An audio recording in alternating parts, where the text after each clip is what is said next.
I'm so happy to be here. This is the International Sharing School in Lisbon, one of the school inside the Sharing Funds. And here I have Gonçalo with us. So he's the head of investor relationship and the board and founder of the whole group. Thank you for your time. Yeah, thank you for coming by, Suzanne. It's a pleasure to have you here and share a bit more information about the funds. Thank you so much. So actually, this is my second time here. I'm so excited. I know there are some new developments of the school and the funds.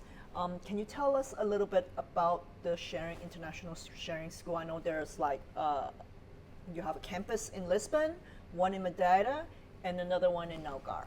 Yeah, of course. So just to go a little bit back and explain to you a bit the story as well of how all of this started.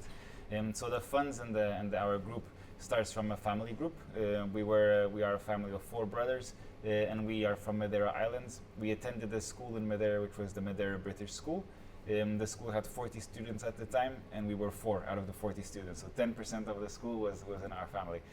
The owner of the school at the time, she didn't want to manage the business. She just wanted to teach kids, and she was an educator, pure educator.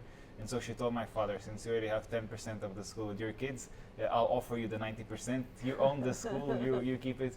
I just want to teach, just make sure the operation is running. It's all the business aspect is running, and so that's what happened. Then me and my brothers, we studied in the school. We went abroad to work abroad and get some work experience abroad. And then we came back to Portugal to grow the project and take it from there. And so we grew the project in Madeira, which was the first school of the Sharing Education Fund. Then we launched the school in Lisbon, which is the one we are in right now. This is our largest campus. We have 700 students here on this campus. And we have projects to grow and expand to 1,500, so to double our capacity, open a boarding school here as well in this campus, where we will have around 300 beds for the students to live on campus. Okay. And later on, we also went to Algarve in the south of Portugal, very upcoming area, a lot of high-income families as well, and that's where we opened our third school, which is the most recent one, and is the one that's going through the most investment at the moment, as it is in its initial stage. Okay, great. It's an interesting story of how you get into the education. Your parents first bought the Madeira school, and then now your brothers and you are all in the education industry. What about the fund itself? I know that we also work together for the Sharing 1 fund, and then right now there's the Sharing 2 fund. How are they what are the assets inside the different funds? Yeah, exactly. So the Sharing Education Fund, the first fund is when we started in 2021 with the funds. So we started with a school operation in the early 2000s. We were doing everything with our private capital, and in 2021 we launched the funds to help us grow and scale and get more investment. So in the Sharing Education 1, we developed the school in Madeira and the school in Lisbon, the one we are in right now. Then the subscription period closed for this fund. We had 2.5 years to raise capital when that period closed, and so we launched the second fund. And the second fund is currently open for subscription. We have 2 years left to keep raising capital.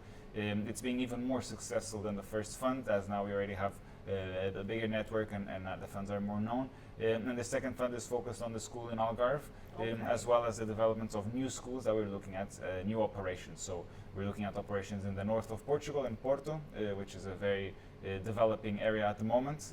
Porto is probably in a stage where Lisbon was 3 or 4 years ago, so it's very in the other high demand, high demand. And very little, not a lot of international schools. Yeah, very little offer.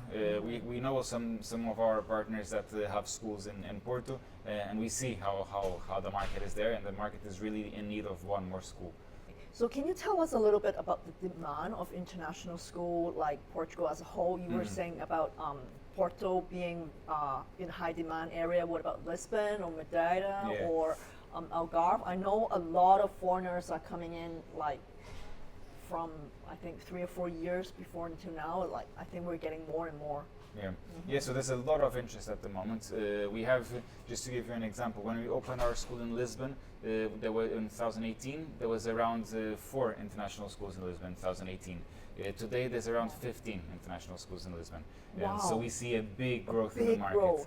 4 to 15. 4 to 15 in about 5 years. If you're looking to enroll your students in the school for September of 2025, so in the next 2 months, you'll have a very hard time finding a vacancy right now. Yeah. Schools are full, they're operating with a wait list, and just the market is really growing, and there's a lot of demand. And so that's why we keep expanding and growing our project. The same for Madeira. In Madeira, we are moving to a new facility, so we currently have 250 students, and we're doubling that capacity in the new building with 500 students. We have around 60 families in the wait list that they're waiting for our campus to open so that they can move to Madeira and put their kids in our school. So they wouldn't move before our school is ready. And Algarve, the same thing. Algarve is just expanding a lot as well. And in Algarve, the offer is even less. There's 2 big international schools in Algarve, and now ours, there's 3 main players in the international education market there.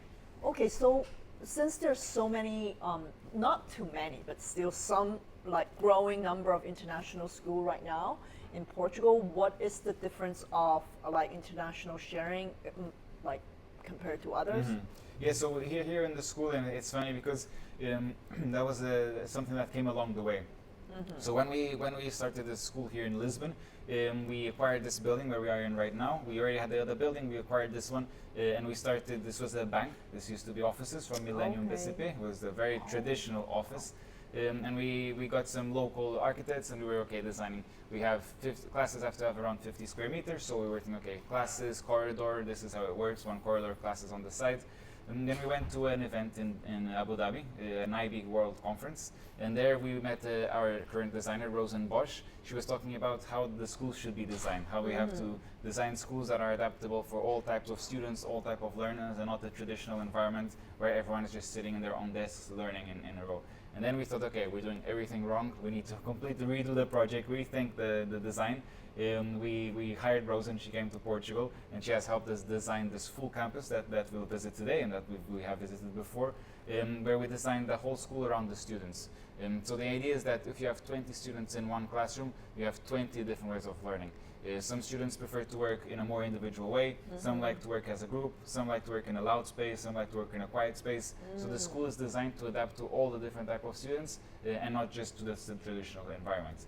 And what we see a lot that happens in schools, when I was in school and still happens today, is you have the good students in the front row, the medium in the middle row, and then the bad ones in the back row. But that's not necessarily the bad ones in the back row. It's just the ones that sit in the back are the ones that don't fit this environment that you need to sit in a desk for 1 hour and focus. They need something a little bit different. But unfortunately, they need to move around. But unfortunately, the schools just classify them as bad students because they don't adapt to a system. And we see this a lot nowadays with work as well. We work remotely, we work from home, we work from the office, we work traveling. So it's something that's on constant change. Well, I love this campus because it has a great view to the river and the surroundings. And I know this is one of the biggest school campus in Portugal, right? Yeah. Right. Can you tell us about a little bit about your the composition of your student nationalities and like I know your school starts from 12 months already. Exactly. Tell us a little bit more. So we start from 12 months and we go all the way to grade 12. So we do a full K-12 cycle. This is considering the area that we have here in the school, this is by far the largest campus of an international school here in Portugal. We have still a long development that we're doing, as I mentioned, to double our capacity. Currently, we have students from around 50 different nationalities. Around 90% of our students are international, 10% are Portuguese. So there's a very big mix here in cultures and in environment. And it's interesting because we welcome families from all over the world, and especially nowadays with all the conflicts that we are seeing in the world. Unfortunately, this is a place where it's just a very international environment. So the conflicts are all happening, but this is an international environment where we all need to get along.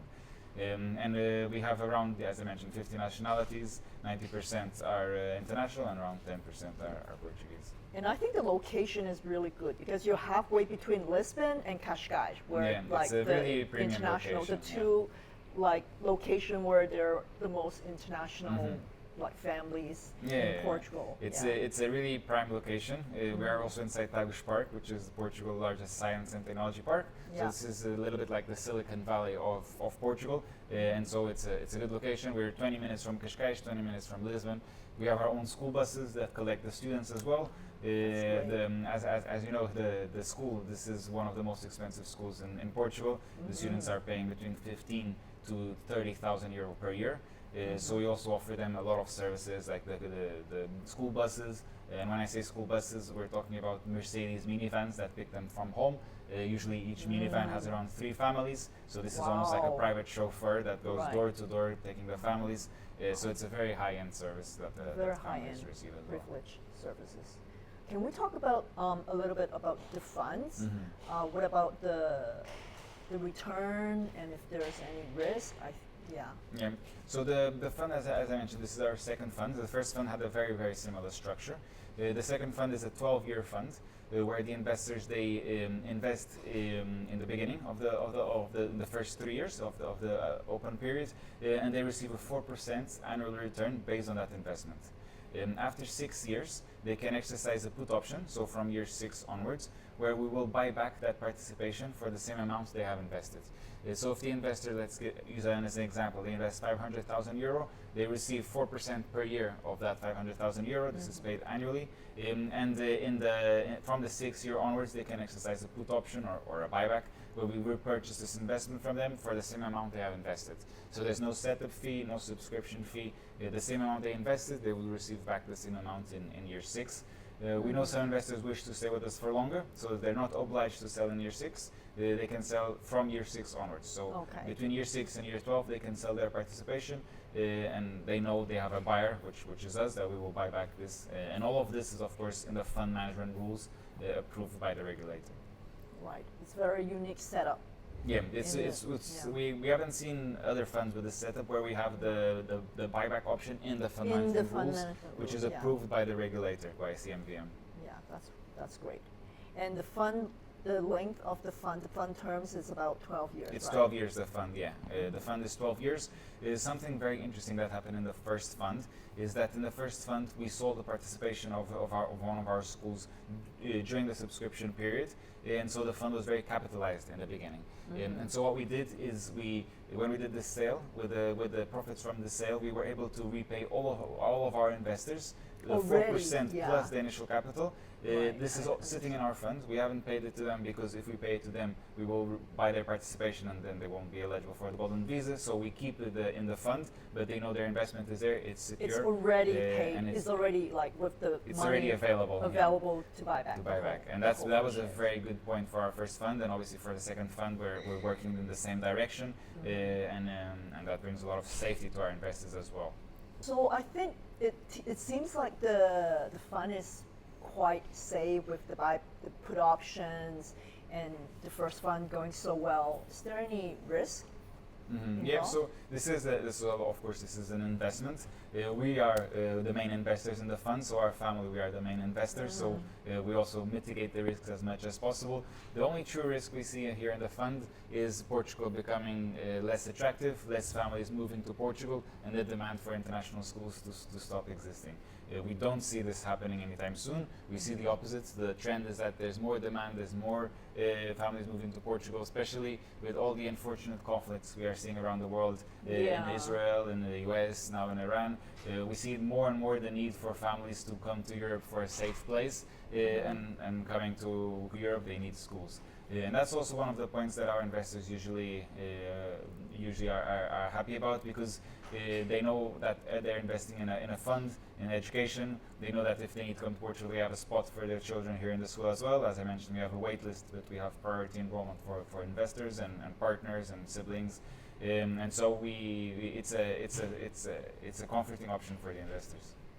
Well, thank you so much, Gonçalo, for inviting me here. It's such a nice environment, nice place.